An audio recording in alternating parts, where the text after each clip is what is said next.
agenda is approval of the agenda. Do we have a motion for approval of the agenda? Make a motion. Do we have a second? Second. Do we have any discussion? Okay, no discussion, all in favor signify by saying aye. Aye. Opposed? Motion carries. Next on the agenda is recognition. For recognitions this month, Jonesville Middle School had the following students who were recognized by the Kingsport Times News with the drawing card. Those students are Autumn Collingsworth, Jasmine Crawford, Nick Davis, Nicole Fee, Tyler Garwood, Alex Hernandez, Jacob King, Ethan Lamb, Alex Marshall, Sarah Middleton, Tiffany Murphy, Jace Perkins, Morgan Polier, Ashley Shoemaker, Jasmine Stone, Dakota Webb, Jason Walliver, Shane Woodard, and Gage Yates. As you can see, we've had a very busy summer with our students submitting drawing cards. Next on the agenda is public comment. Anyone care to address the board at this time? Next, we'll move on to the consent agenda. Do we have a motion to approve the consent agenda? I move that we approve the consent agenda with the following items. Minutes from the July 14th, 2016 regular meeting, approval of claims and expenditures, approval of Head Start handbooks and personnel policies, and approval of the 2016-17 Head Start continuation grant number 03CH3460/03. Do we have a second? Second. Any discussion? All in favor signify by stating aye. Aye. Opposed? Motion carries. Next, reports of the board. Does anyone have anything they want to address at this time? Just like to say I'm happy the turnout we had at Thomas Walker, and not only there, but everywhere else. And I want to commend all the board members that showed up, and thank everyone for all their comments. And we did have 3 public hearings, including one before this meeting. One at Pennington on Tuesday, at Thomas Walker last night, and then, of course, the night before the meeting. The purpose of these public hearings was to get public comment concerning the possibility of converting to block scheduling. So that's what these meetings have been about, and we've had some good participation from the community. Anybody else? I'd just like to thank the people who came out to the public hearings for their input. And of course, we'll still accept any input on block scheduling. Next on the agenda is reports of the division superintendent, Mr. Austin. Dr. Austin. Good evening, Chairman, members of the board. A few updates for you. Community eligibility program, as you're aware, we were awarded that, which basically means that all the students in Lee County Public Schools will receive free lunch for the 16-17 school year. Attribute a lot of that to the efforts that were put forth by school nutrition staff to seek that funding. Tremendous opportunity for our students and for our community. I think that's an incredible opportunity to impact lives beyond just the instruction that we take in the course of a day. As the board members mentioned, we had 3 public input meetings this week. Have had varying levels of feedback on that. Most of it, I want to say, is positive. So unless something changes in the next week or 2, unless I hear something different, administration plans to move forward with drafting a proposal to bring to the board for the September board meeting for consideration. First review of possibly changing high school schedules to a 4x4 block format. First review means, again, that we'll provide some information, continue to take input between now and the September board meeting, but then would move forward with possible action at the October meeting, depending on feedback that we receive over the next 2 months. Again, is the intent of having these hearings for next school year, not next Thursday, for next school year, is to have things in place from a budgetary standpoint, from a staffing standpoint, as well as from a professional development standpoint. Next thing, we submitted our most recent round of security equipment grant funds. That request was filed 2 weeks ago, and we're waiting to hear back from Richmond as to whether or not that will be funded. The intent there is to continue moving forward, advancing our use of cameras for security reasons within each of our buildings, as well as buzz-in systems to provide a different level of security. One of those will be here at the school board office. We're looking to add a buzz-in system here to be consistent with what we have in the buildings. Questions so far? Facilities update, we had a meeting last week with the Department of Mines, Mineral and Energy regarding their energy performance contract program.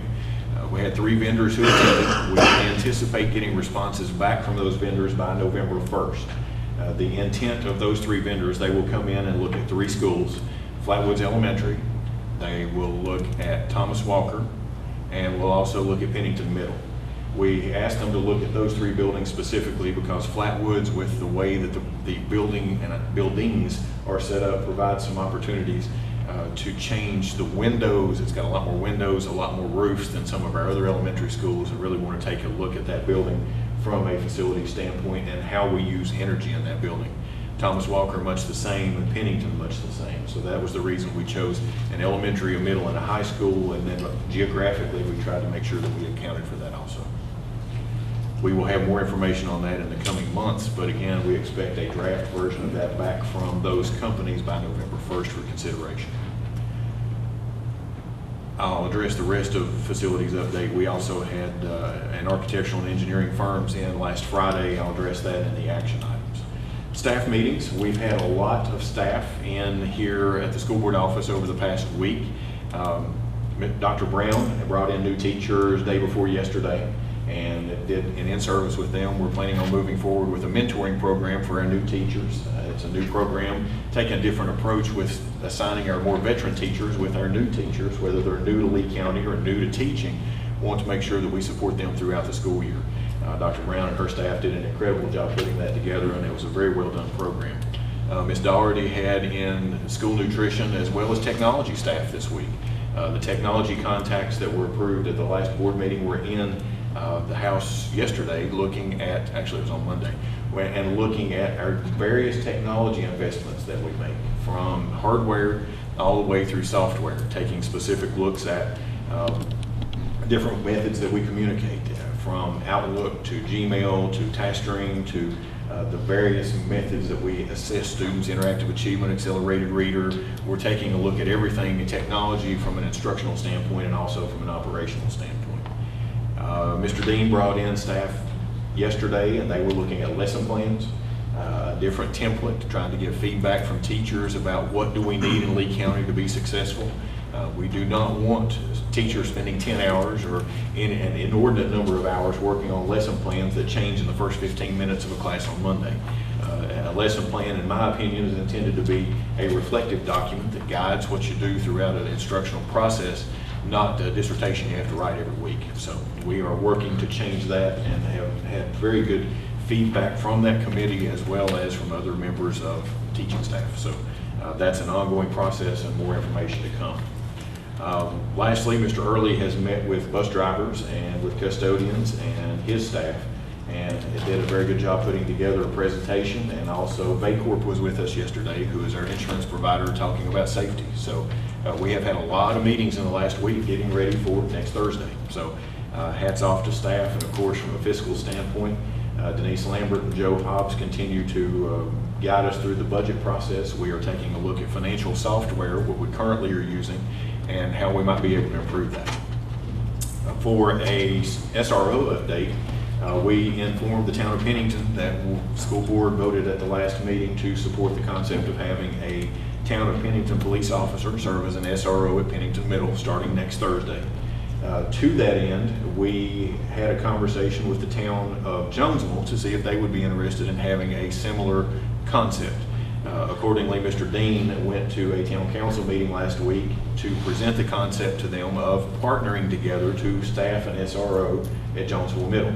So that conversation was approved by the town councils, who have a meeting with members of their finance committee and members of our administrative team to come back to the school board at some point September, October, to have a conversation about partial funding of a position similar to what the town of Pennington has. Of course, we will be seeking grant opportunities, whether that's through the town of Jonesville or through the school board. We'll be seeking whatever funding opportunities we can. But either through the town of Jonesville, town of Pennington, or the sheriff's office, we are working to have an SRO in every one of our secondary schools, and conversations with Sheriff Parsons are looking to possibly get one that would service our elementaries as well. So ongoing conversations on several fronts with that.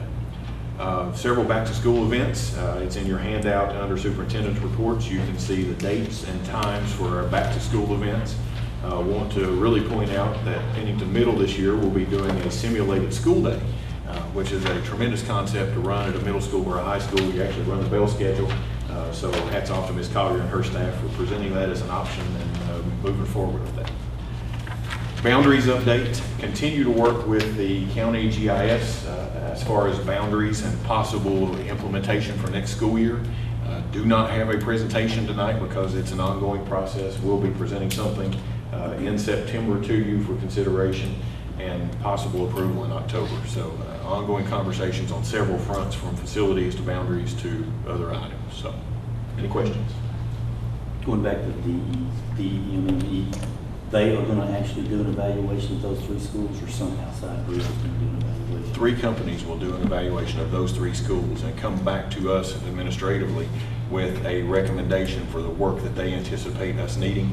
And then we will bring that presentation to the school board, and then we will make a determination of whether we want to choose a vendor, and then they will go from what they call a back of the envelope, where basically they do a 30,000-foot view of our facilities, to an investment grade audit, where they will actually come in and look at electrical circuits and the quality of windows and come in with a dollar amount proposal of what it would cost to get our facilities up to grade. But you're not talking about on the energy conservation side of it, you're talking about just roofs and things like that. Roofs, windows, anything that we put, doors, anything that could save energy. Okay. Energy performance contracting is what they call it. Okay. Next on the agenda is action and discussion items. Do we have a motion to award a contract for on-call architectural and engineering services, request for proposal number 16-1001? Regarding this request from administration, we put together a RFP that was approved by the school board in May and requested a request for proposals. That's what RFP stands for. And we had 9 proposals that received back from architectural and engineering firms for this contract. In-house administratively, we evaluated those 9 proposals and narrowed it to a list of 3. We put together a panel of administration as well as 2 school board members, and appreciate Ms. Jessie and Mr. Kidwell serving on that committee. And we evaluated those 3 proposals. They came in and more or less did an interview, and from those, administration recommends award of contract to Thompson and Litton. Okay. So do we have a motion? I'll make the motion. Do we have a second? Second. Do we have any discussion? All in favor signify by stating aye. Aye. Opposed? Motion carries. We'll address The next item, broker and consultant. We did a very similar process for a request for proposals for a broker and consultant for employee benefits program.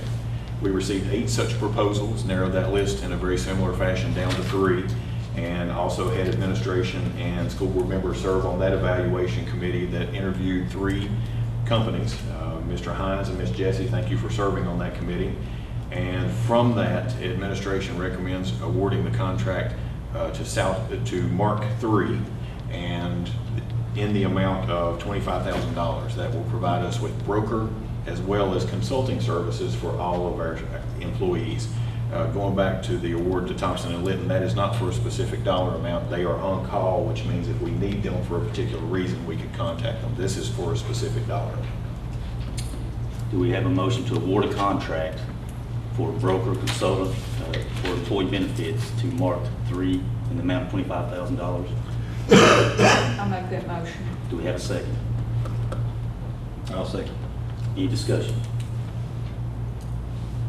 I will say that that is more than we've paid in the past for just a broker. As Mr. Austin indicated, this includes some other type of products possibly that can be presented to the employees they might find useful and might want to take advantage of, so hopefully it'll work out. Just wanted to mention that it is more than we've spent in the past, but it's a different level of service, we feel like. And flexible spending is one of those items that we have addressed administratively to the board in the past. Okay. Any other discussion? All in favor signify by stating aye. Aye. Opposed? Motion carries. Next on the agenda, we have multi-division online provider. Administration put together a team that was headed by Mr. Dean to evaluate, as I mentioned earlier, our online provider, which up to this point has been Odysseyware. We have taken a hard look at different vendors that are approved by the Department of Education, and in a similar manner to what we did with the other two proposals, we vetted those at the administrative level and brought in a committee of 28 to look at 3 interviews of companies that came in. They either did online presentations or either actually came and did a presentation here at the school board office. And from those 3 interviews, the panel, 27 out of 28 of them recommended that we award this contract to Edgenuity. And we will transition from using Odysseyware to a company named Edgenuity. And the intent here is to move us to a 21st century platform of learning. This is an incredible product from what's been advertised, but administratively, the initial cost in this is close to $79,000, which is more than what we've been paying for Odysseyware, but we're moving from this being just an alternative education program to, as proposed, we would be able to offer some world language classes all the way down to middle school. And there's a variety of different languages that you'll see, which is the next item, but the reason that the committee and administration recommends this is just the opportunities that it provides for our students to learn using technology, but then also not just that, but the courses that are available through this company that have already been approved by the Department of Education. Do we have a motion to award a contract for multi-division online provider? And I guess the company name is Edgenuity. I make a motion. Do we have a second? Second. Any discussion? But Odysseyware, was it state approved? DOE, Yes, sir. DOE approved? Yes, sir. As much as the one we're getting here? It was approved, and in your packet, I included the report that came from the Department of Education. As you can see, Odysseyware provides a few SOL courses, but they do not offer a lot of the electives that come from Edgenuity. There's several school divisions use Edgenuity. Odysseyware, from what is reported with the department, it was just us. Right. So we're offering more opportunity for students. Even though it costs more, there's more opportunity. Yes, sir. That's Yes, sir. the point I wanted to make. And with us doing a one-to-one initiative with teachers starting Monday, when we're handing out Chromebooks, and looking at possibly doing a one-to-one initiative for high school students either in the spring or fall pending available funds. This puts us in a unique position to be able to offer some incredible opportunities to our students. And this is not, I want to say candidly, intended to replace teachers. This is intended to provide students opportunities to be able to meet a requirement that's set by the Board of Education that they take an online course, and then also to provide them skills to be able to function in the 21st century where most of courses at this point are offered online. Right. So that's the intent. It's an instructional, operational, and again, just gets back to offering tremendous opportunities to our students And that we otherwise couldn't do. The teachers that will be leading this have to be certified teachers, unlike Odysseyware, correct? Yes, ma'am. The intent here is code and board regulations say that we have to staff these. If we have a class of 20 that are taking these courses, we have to have a licensed teacher that is certified, that is monitoring that class. So Don't have to be certified in that course, but just a certified teacher that will be monitored. Yes, ma'am. Okay. Any other discussion? All in favor signify by stating aye. Aye. Opposed? Motion carries.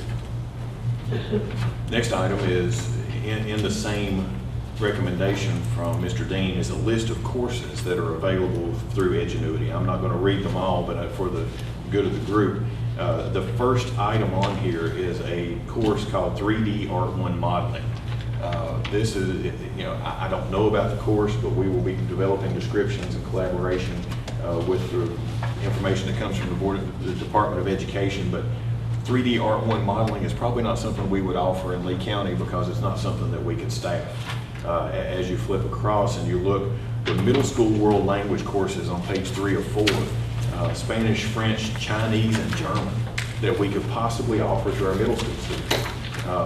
And these are, from what we understand, and Latin is another one. Latin's a course that used to be taught years ago, but to be able to offer that to our 7th or 8th graders, it would not be for high school credit, but just to get them used to being able to take a foreign language and learn that skill, I think is an incredible opportunity for our young people. And that being said, the other caveat to that is with all of the world languages, it's not just a program where they punch numbers. They actually do an assessment, and it is sent off, to our understanding, to a teacher who is licensed in Virginia, who actually grades those and then sends the results back to students. So students will still get grades for courses, but they'll be able to learn online, I'm going to say at their own pace. If a student comes in and, with the approval of the board last month, we waived the 140-hour requirement to earn a credit. If a student comes in and they already know Spanish because they're from a Hispanic family, they could take Spanish 1 in 3 weeks, pass it, and go on to Spanish 2. So it provides some incredible opportunities for our students to meet them where they are and be able to move them forward where they want to go. As presented, the administration recommends approval.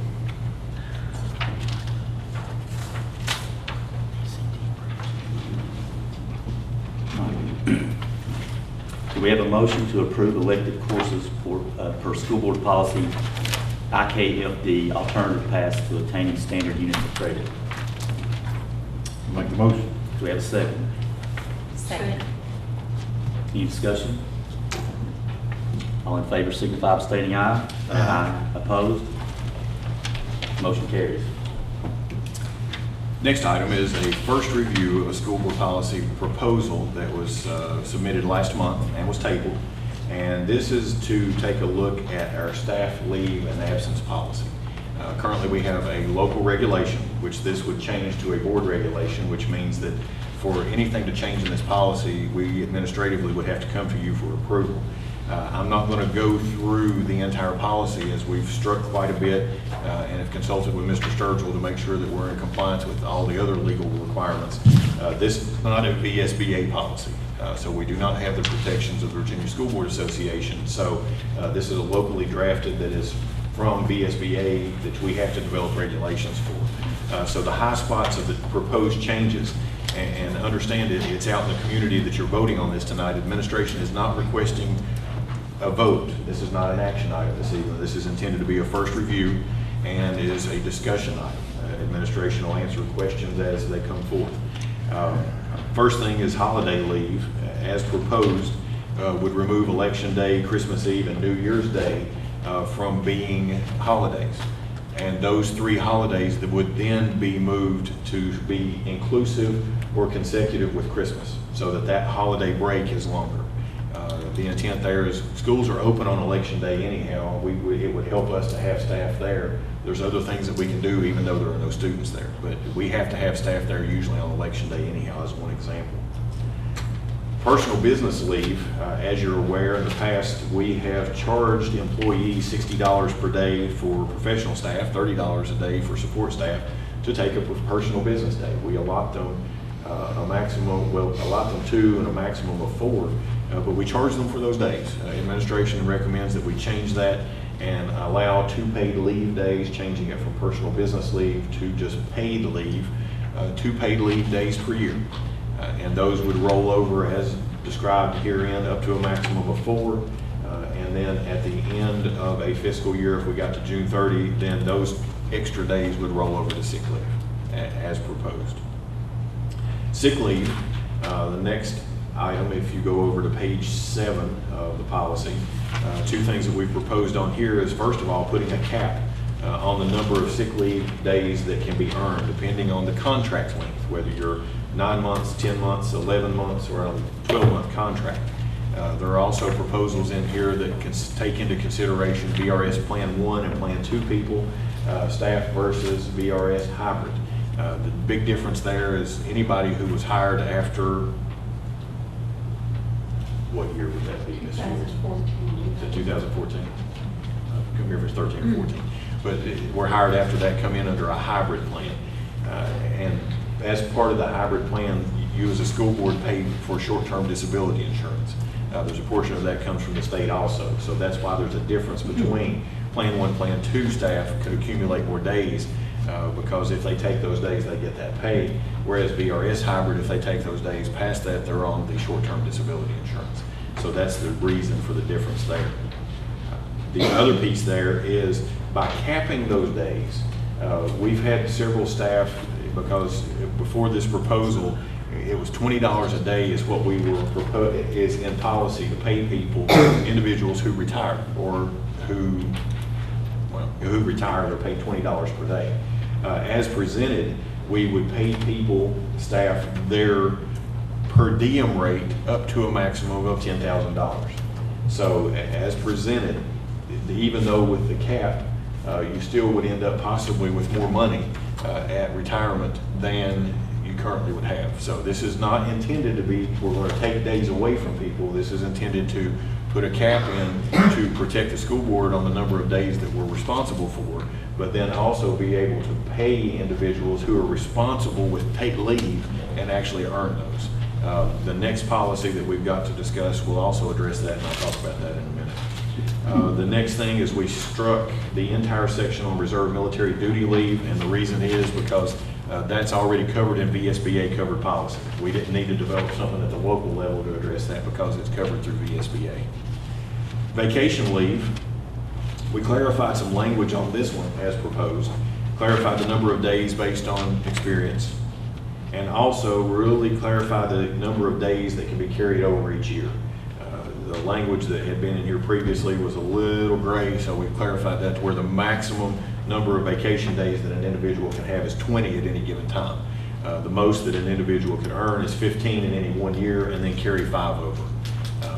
The dollar amount did not change as proposed for vacation payouts. If an individual leaves us, whether they retire or they leave us to take another job, they would get their payout of vacation up to a maximum of $5,000.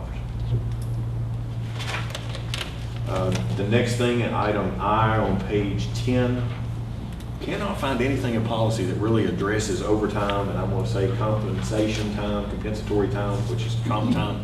Have proposed some language here to really clarify that, to make sure that we have some overtime procedures in place and expectations, and then also the ability to earn some comp time. That from the school board standpoint, if an individual wants to work over, they have a choice of either taking comp time or with supervisor, their approval of their immediate supervisor, they could be paid for that. So have laid out some general ground rules here. The intent of the first review is, again, to have a discussion as a school board between administration and school board, and also to post these on the website tomorrow for feedback from the community, whether it comes to you or whether it comes to us. So again, not an action item this evening. This is just for discussion as a first review. Leave change, one of the things is if you get to the end of the year, you realize, well, that day that I took in October, I should have taken that as a vacation day because it looks like I'm going to lose it. We've established a time frame in here that you can go back and change the days that you took in the fall that you may be losing this spring and change them to sick days so that you can accumulate them. So we've tried to address that, set forth a procedure in there. And then we've established a denial of requested leave and then unauthorized leave. If somebody decides they're going to take off and don't notify us, how we would address that. So as presented, again, just for first review, for comments, and especially for feedback from the community as we move forward. But again, first review tonight, and the administration will be glad to answer any questions that you may have.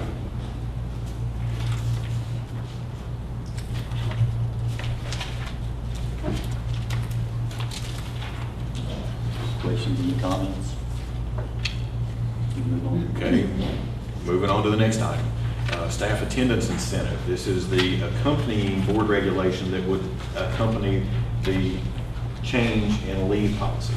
As presented, are recommending that if an individual has more than 60 sick days, 60 and as presented, it would basically give an individual 3 months off with pay.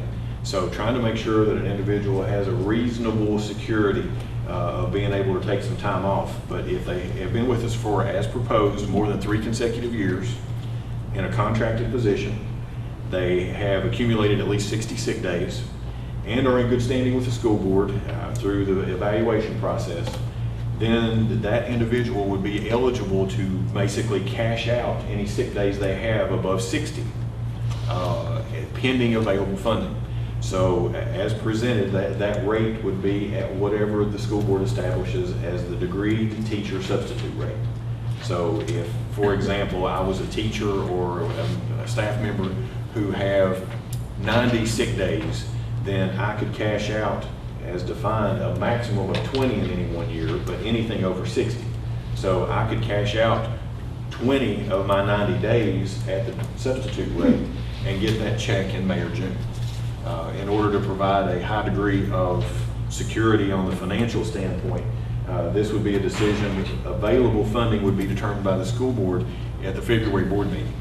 And we would determine that based on the average daily membership that we saw at September 30.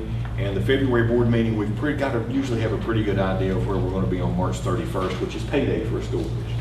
So that's the reason we can kind of earmark however much money that may be available, and then we can work through the procedures that you see listed here, as far as basically, in most instances, first come, first serve, but then also a seniority component included in there also. In recognition of the fact that we have a lot of our staff who have more days than what would be in the previous proposal of the cap, we would work to pay those days down between now and, as proposed, 2021. That gives us some time from a budgetary standpoint to go through and develop processes and procedures to be able to help individuals get those number of days down, but also keep compensation consistent within the $5,000 payout, $10,000 payout upon retirement or upon leaving us for whatever reason. So again, this is a first review, open for comment from school board members and of course the public. The intent is to put this out there and let's have some conversations. So, any questions at this point? Yeah, besides presenting this tonight, did you have plans to present this, say during the first few days of school, before school starts, the teachers all meet in groups? Somebody will present this to them, give them information, let them ask questions? What I plan on doing is going to staff meetings, going to faculty meetings. I plan on making myself available for a variety of reasons, but one of them being this. I feel like in a big setting like we're going to have on Monday and Tuesday, when teachers are going to be at Lehigh for the in-service days, with the numbers that'll be there, it may not be as open for discussion as I anticipate faculty meetings. So tomorrow when we meet with principals, I'm going to offer to come to their faculty meetings to discuss this, share this as a concept, and then go from there. When Good will question. the first advisory committee meeting be? It will be on, it's the second Monday after board meeting, so what will that be? So it would be after the board meeting. Yes, ma'am. I don't have a calendar in front of me. What's that? Talk about communications? Yes, communication. Communications, So you're gonna present- whichever it's being, 29th. whichever it's being called. I think it's August 29th, communication It's going to committee. be presented then. Yes. Okay. Because I'm already getting phone calls, and text messages asking about this, and so I think there's gonna be a lot of questions, a lot I of, understand. a lot of concern about what the implications are of it and how it's gonna affect people. Certainly with what they've already obtained as far as their benefits and whatever, so I wanna make sure they get all the information. Everybody feels good about it Right. or not, so. And keep in mind, it's a proposal with intent that if there are things that we need to tweak and make it better, fine, we'll make changes. Administration is not saying this is the final draft. This is just our first proposal and looking for feedback When it will be put on the website. tomorrow. Okay. And that way they'll have time to look at it. Mr. Fields is smiling. Any other discussion? If no other discussion, we'll move on to board comments. Anyone have any comments this time?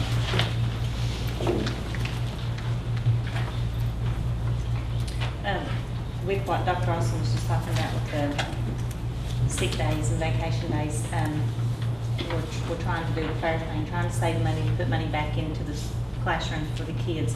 But yet, on the other hand, it's not that we're taking away and put you in a bind that if something was to happen, that you did become ill, that, you know, you would be in a bad situation. We were trying to figure out the fair thing to have here and do it fair straight across the board. So it's not like we're trying to take away.